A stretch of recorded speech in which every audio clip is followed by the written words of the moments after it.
கந்தனிடம் செல்லுங்கள், என்ன வேண்டும் சொல்லுங்கள். கந்தனிடம் செல்லுங்கள், என்ன வேண்டும் சொல்லுங்கள்.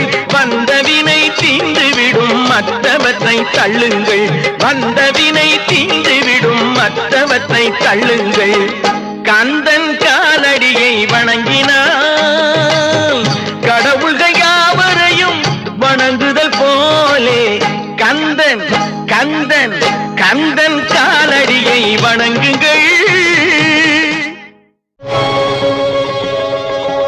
அம்மையானவன் எமக்கு அப்பனானவன், அம்மையானவன் எமக்கு